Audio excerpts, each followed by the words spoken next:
लाने वाले मुसलमान, हमें अल्लाह सबसे बड़ा, ये उनके अमल से और हमें दावत से मिल जाता तो हम सबसे बड़े अल्लाह को मानने वाले होते, अल्लाह के घर में वहाँ इबादत करने जाते, इसमें उसको शहीद करने के लिए नहीं जाते। ये गुनाह हमसे अनजाने में हुआ, लेकिन जानने वालों ने हमें नहीं बताया, उसकी वजह से हमारे साथ ये हादसा पेश आया। बहरहाल जब छत पे गए तो वहाँ पे उससे पहले पूरे जिस्म में एक डर, अजीब सी कंपन पैदा हुई, जबकि पहले लेंगे बावरी फिर इनके दिन आखिर, ये नारा लगा रहे हैं लेकिन उसमें जहन नजर नहीं आ रहा, जिस्म में ऐसा लग रहा था कि हम शायद दुनिया के साथ धोखा कर रहे हैं। पहले महसूस हो रहा था, पहले थोड़ी मुझे ये लगा कि बहुत सारे लोग इनको फेस कर रहे हैं, तो होता है कभी ऐसा, लेकिन मैं 17-27 के उम्र का आदमी, मुझे ये भी मालूम था, दिल जब बिल्कुल घबराहट ज़्यादा बढ़ गई तो मुझे ये लगा कि इस उम्र में तो हार्ट अटैक नहीं होता, हार्ट परेशानी नहीं होती, हार्ट प्रॉब्लम नहीं होती है। लेकिन यहाँ एक सबसे अजीब बात ये देखने में आई कि मेरे सामने थ्योरी पे कैसे यकीन करूं, मेरे साथ प्रैक्टिकल हो रहा है, मेरा दिल जवाब दे रहा है। जी जी जी। तो वहाँ से जो गड़बड़े शुरू हुई, हमने जो पहले उसमें नौजुला खुदान चलाई, उसके बाद पहले खुदान चलाई उसमें जी, आगे के हिस्से में थे तो जोश में थे, जुनून था कि भाई ये मस्जिद, क्योंकि हमें ये तारीख मिली थी कि मस्जिद पहले राम मंदिर था। अच्छा। उस जगह को तोड़कर, मंदिर को तोड़कर बनाया, तो फिर वो गुस्सा आप समझ सकते हैं, अगर फिर कोई मेरी जगह पे कब्जा कर ले, अब भी हम किसान है, हमारे खेत में कोई कब्जा कर ले तो हम उसको कैसे हटाते हैं, वो सारी चीज़ें, तो वही चीज़ जुनून जो है वहाँ पे उस गुनाह को हमें शामिल किया।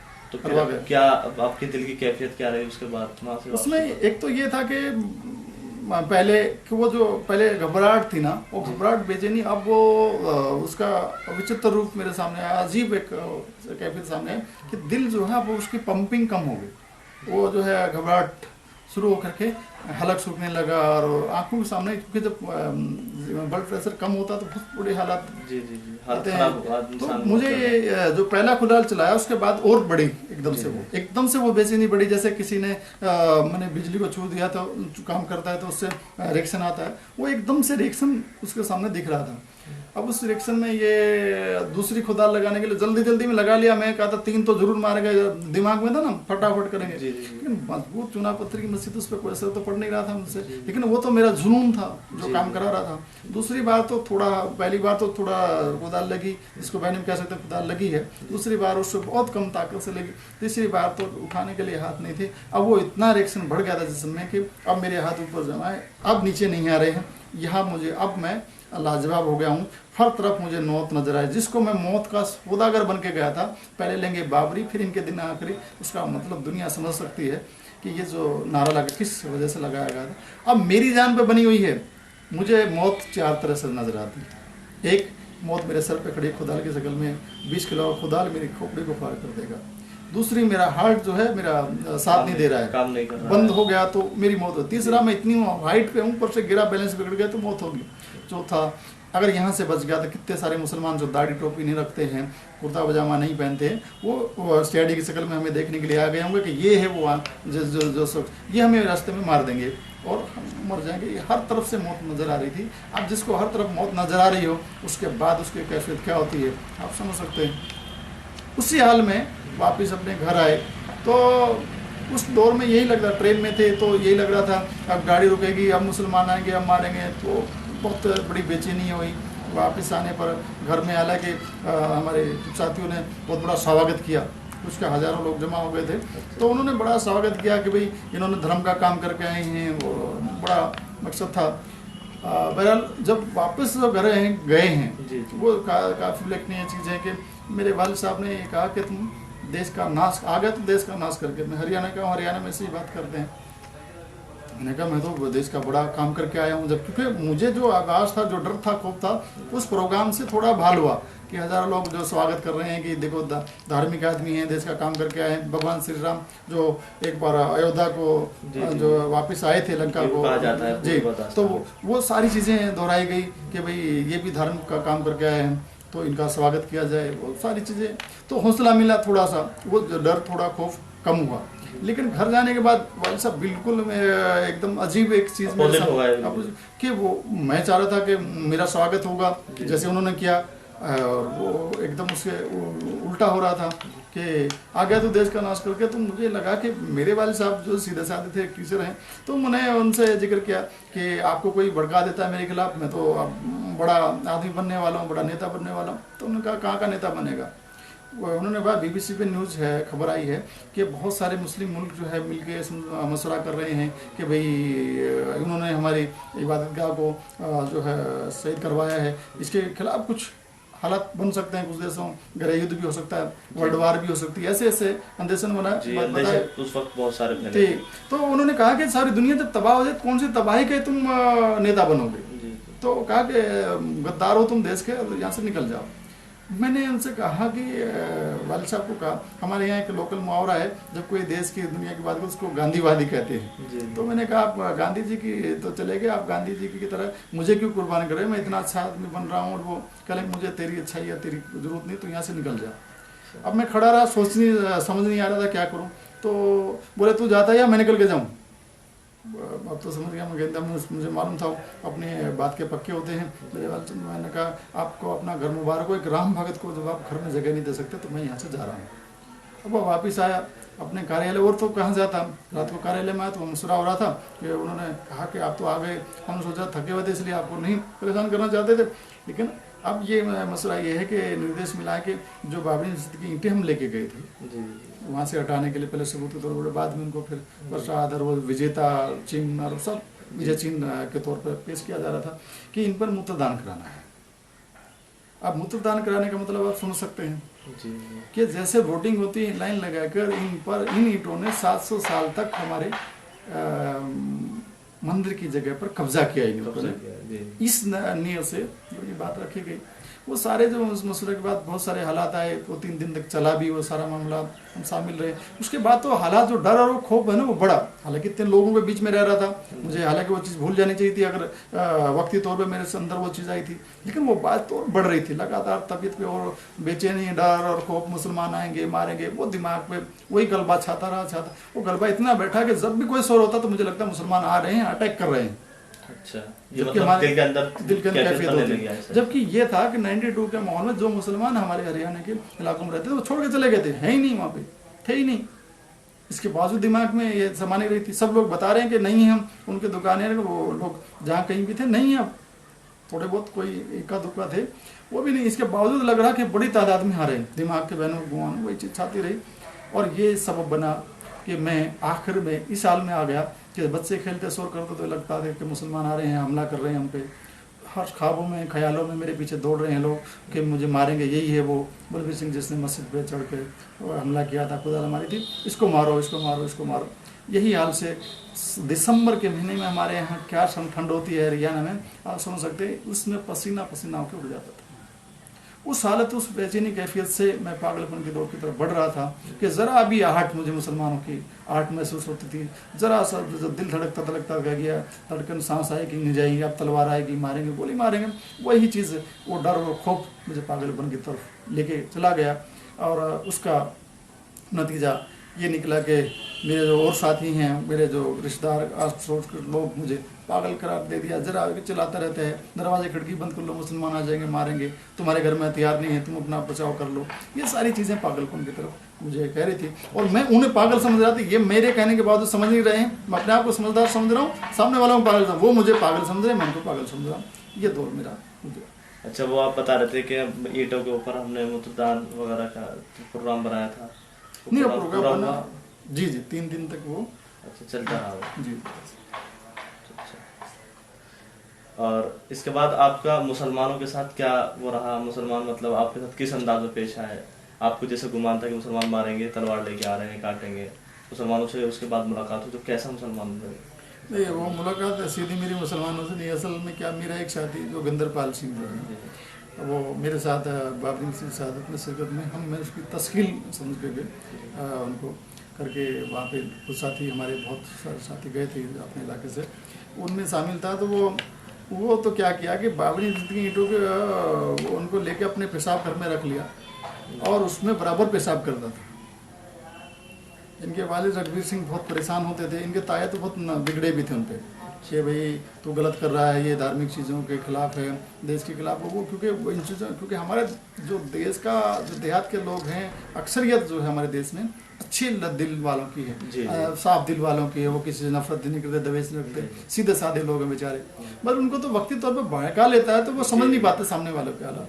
तो वो बहरहाल वो इसके उनकी नाराज़गी के बावजूद पेशाब घर में ही रखे। पहले तो कोई नियम कायदा कानून नहीं था कि पेशाब कहाँ करना है कैसे, लेकिन उसके बाद अपना एक नियम बना लिया कि जब भी मुझे पेशाब को जाना तो यहाँ इस ईंट पर पेशाब करना है। और अल्लाह ने उसको, फिर हालात तो आते हैं, अल्लाह इज्जत देना, अल्लाह जिल्लत देना। अब जब इज्जत पर कायम नहीं रहता है तो जिल्लत मिलती है। कायम रहने के लिए उसके लिए सरकार कोशिश नहीं करता है या उसके कानून के दायरे में नहीं रहता है तो दायरे और तोड़ता है, कानून तोड़ता तो अल्लाह के जुल्म का उसका गजब का शिकार भी होता है। तो बहरहाल वही शख्स फिर आहिस्ता आहिस्ता उसको पागलपन का दौर अजीब किस्म का शुरू हुआ। वो ये कि अब पहले एक गांव में सबसे इज्जतदार आदमी का बेटा है, 300 बीघे के जमींदार का एक बेटा हो, अकेला हो, तो उसकी कितनी इज्जत होती है। उस इज्जत जितने लोग उसकी करते थे, अब उसको जिल्लत भी तो होनी थी ना।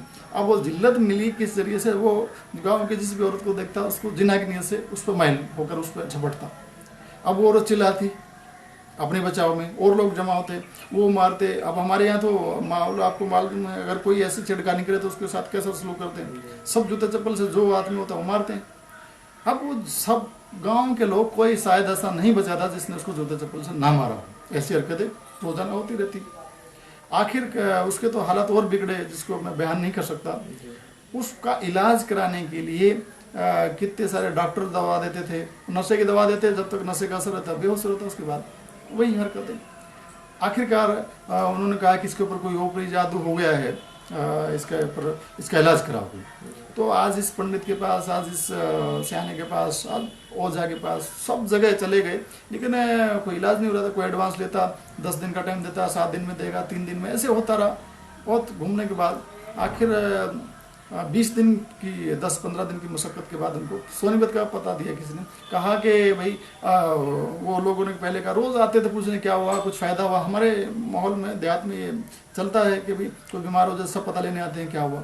तो उन्होंने कहा कि भाई तुम तो, एक आदमी ने उसरा दिया, तुम तो सारे पागल हो गए, ऐसे ही करके बात करते हैं हमारे यहाँ। तो जब से मुसलमानों की मस्जिद तोड़ के आए हैं तब से इसके साथ ये हालात है, इससे मुसलमान मौलवी से इलाज कराओ इसका। ये मशवरा देने वाले वही इसी गांव के लोग हैं। तो मुसलमान मौलवी की तरह से मुसलमान मौलवी मिलना मुश्किल हरियाणा में, क्योंकि 92 का जो 92 का दौर गुजरा था उसमें सब छोड़ के चले गए थे एकदम से, 1-2 दिन में ही सब खाली हो गए थे।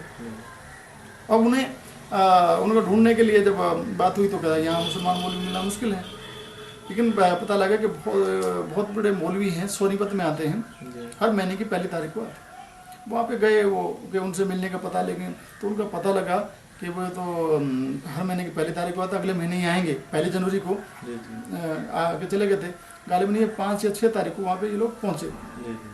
तो उन्होंने कहा कि पता दे दीजिए हमें उन मौलवी साहब का, कि हज़ारों मौलवी का गुरु, बहुत बड़ा मौलवी है ना, गुरु है तो बड़ा, उनसे इलाज कराएंगे। तो उन्होंने कहा कि उनका गाँव तो फुलत है, जिला मुजफ्फरनगर खतौली के पास। तो वो बोले कि एड्रेस लिख के दे दीजिए, हम जाएंगे। बोले घर पे तो मिलते नहीं, वो अक्सर सफ़र में रहते हैं। तो बोले मिलना कैसे होगा, अब तड़प होती ना। तो बोलना ये है कि दिल्ली में उनका एक प्रोग्राम है, आप उस प्रोग्राम में जाइए, उस प्रोग्राम में मिल जाएंगे। तो दिल्ली में उस वक्त बवाना कस्बा है, नजफगढ़ दिल्ली, तो वहाँ पे प्रोग्राम था। तो इस प्रोग्राम में जैसे पहुँचे, अब वो सुबह पहुंच गए क्योंकि उनको तो जरूरत थी बहुत ज़्यादा।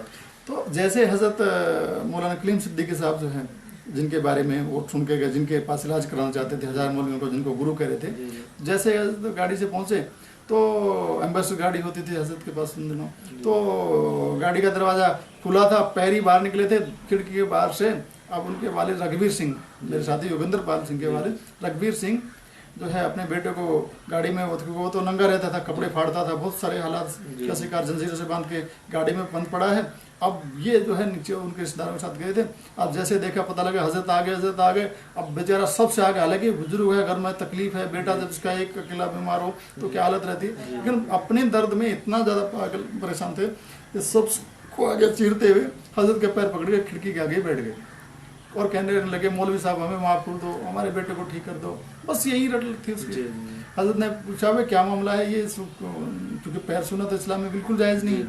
तो उन्होंने वास्ता दिया, अल्लाह का वास्ता दिया, तो मुश्किल से साथियों ने उठाया, तो पूछा मामला क्या, तो उन्होंने बताया हजरत को कि भाई पूरी दास्तान बताई कि हजरत इनका बेटा बाबरी शहादत में शिरकत करता था, मस्जिद की ईंटों पर पेशाब कराया, फिर इस हाल तक पहुंचा है, इलाज बहुत कराए डॉक्टरों के। तो हजरत ने एक ही बात कही, जब बीमार उसने किया तो इलाज भी वही करेगा। ये एक कार सेवक था, नाम है बलबीर सिंह। लेकिन ये बलबीर सिंह अब मोहम्मद आमिर बन चुका है। अपनी इस गलती को सुधारने के लिए ये एक मिशन पर चल रहा है। ये मिशन है 100 मस्जिदें बनाना। दुनिया से बेजार आ चुका था, जिंदगी से बेजार हो चुका था, जिंदगी का कोई भरोसा नहीं रहा था। उन दिनों मुझे हजरत से मिलवाया, तो अब मैं बिल्कुल मुतलासी हो गया। जरूर मुझे अल्लाह वहाँ तक लेके गए, अल्लाह ने तौफीक हिदायत का कैसा रास्ता बनाया कि मेरा जो जिसको मैं कुफ्र की दावत देने के लिए और बिगाड़ की दावत के लिए वहाँ लेके गया था, वो शख्स मुझे ईमान की दावत पर ले गया। अब तक इन्होंने 90 मस्जिदें बना दी हैं। अगर आप सबका प्यार और सपोर्ट इन्हें मिलेगा तो वो जरूर इस मिशन को कंप्लीट करेंगे। आइए देखते हैं गोहैश के इस एक्सक्लूसिव इंटरव्यू में कि 6 दिसंबर को ये कहां पर मस्जिद शुरू करने वाले हैं। हेलो एवरीवन, वेलकम टू गोहैश हैदराबाद।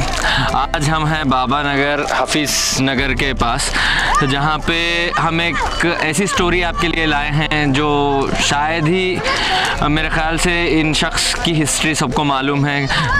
पिछली दफ़ा भी ये एक इंटरव्यू में आपको दिखाए गए थे हमारे साथ। Once mister Balbir, now mister Aamir.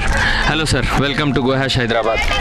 Thank you sir. आप जो है पिछली दफ़ा भी मीडिया में आपकी, हमको इससे पहले तो मालूम नहीं था, इस बार मालूम पड़ा कि आप 100 मस्जिद बनाने का जो है आपका एक गोल है, एक एम है। तो अब तक आपने कितने मस्जिद का गोल कंप्लीट किया है सर? 91 मस्जिदें बन चुकी हैं। एंट्रेंस रहेगा मस्जिद व दावा सेंटर को मदरसे के लिए। इसके पीछे ये सेकंड एंट्रेंस जो नीचे देख रहे हैं आप साइड में, यहाँ पर सेकंड एंट्रेंस रहेगा। और नीचे हमारे पास यहाँ पे 8 फीट के ऊपर जो है ना, उसमें वजू खाना, ताला खाना वगैरह रहेगा। इसके साथ में ये जो हिस्सा देख रहे हैं आप, ये हिस्सा जो है 35 बाई 25 का ये जो हिस्सा रहेगा इंशाल्लाह ताला। यहाँ से जो आप देख रहे हैं, यहाँ से ये 40 फीट लंबाई और 65 फीट का इस तरह ये जो है मस्जिद का साइट है। इसको G+3 बनाने का फिल वक्त इंशाल्लाह। इसके पीछे का हिस्सा जो है ये ऊपर ये जो कचरा, इस मस्जिद को बनाने में आपको कितना कॉस्ट लग रहा है और अब तक कितने का इंतज़ाम हुआ, कैसे कैसे आप इसके टुवर्ड्स वर्क कर रहे हैं, इस कंप्लीशन के टुवर्ड्स? असल में मस्जिद तो जैसे बनती हैं वैसे ही बनी चाहिए, अमन नाश के ताउन से बननी चाहिए। मेरा अपना जाति तो यही है। दूसरा, जितने भी नवाबों ने या किसी साहूकारों ने कुछ मस्जिदें जो 47 से पहले बनाई, मैं नॉर्थ इंडिया का हूँ, तो वो सारी तकरीबन 99% गैर आबाद हैं। और जो अमन नाश ने बनाई थी वो आज भी आबाद हैं। एक तो उसका पैसे की ज़ात का भी मसला रहता है, पैसे की भी ज़ात होती है। दूसरी चीज़ ये है कि अगर हम ये काम कर रहे हैं आवाम के लिए, तो आवाम का भी इसमें हिस्सा होना चाहिए। ये आवाम अपनी शादियाँ टेंट गाजे बाजे के साथ कर सकती हैं, क्या मस्जिद बनाने में अपने आप को गरीब बताते हैं? ये तो हमारी जो है ना अपनी समझो कमज़ोरी है।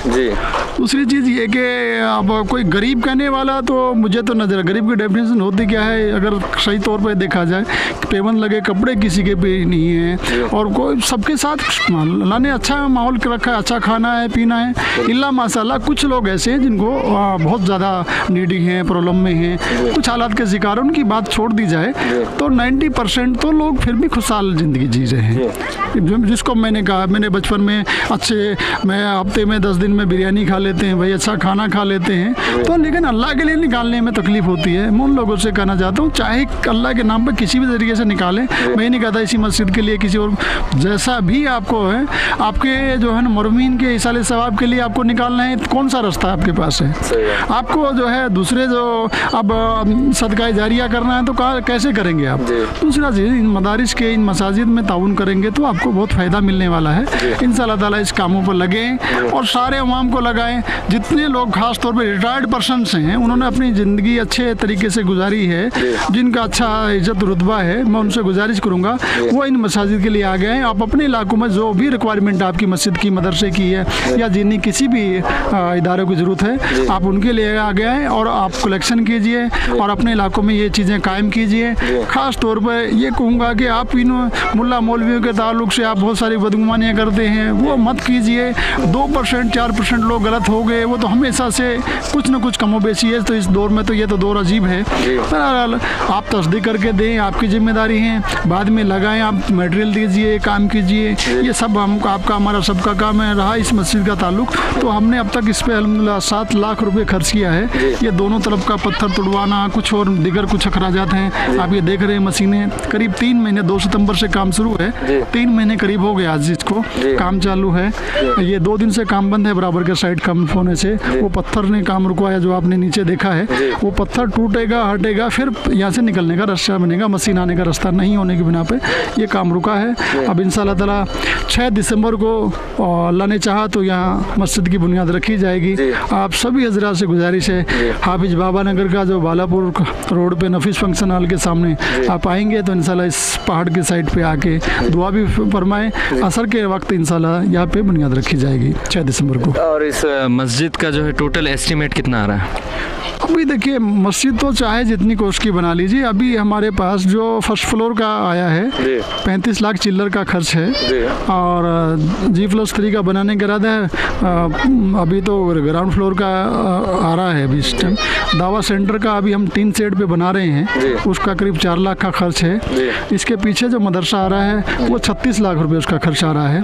तो अभी कुल मिला के 80 लाख के करीब का बजट इस पे पहली उस पे लगेगा। फिर साइड की दीवार होनी है, चूँकि ये पहाड़ ऊंचाई पे है जी, तो उसके लिए एक वो है दरकार है बजट। तो अभी अगर 1-2 करोड़ रुपए भी आए तो भी कम पड़ता है इस जगह पे। तो जितना भी आ रहा है उतना हम तो देखिए सूफी सिस्टम पर चलने वाले लोग हैं। आएंगे, 3 सेट लगा के बैठ जाएंगे, 3 सेट वहाँ लगा है, 3-4 लाख रुपए जमा करके यहाँ बैठ जाएंगे। अगर लोग आएंगे तो उसमें नमाज पढ़ लेंगे जैसा होगा। लोग आएंगे मस्जिद बना ले, पिलर खड़े करके, ये जगह प्लेन कर रखी है, इसमें पिलर खड़े करके नमाज शुरू हो जाएगी। जैसा भी वक्त होगा हम वैसा गुजार लेंगे। हम वैसे लोगों में से नहीं है, पहले मिडलिंग होनी चाहिए तो ही हम काम करेंगे। हमने जितना ये साफ किया है, 7 लाख रुपए लगा है, 4-5 लाख रुपए और आ गया तो 3 से डाल के यहाँ पे बैठ जाएंगे।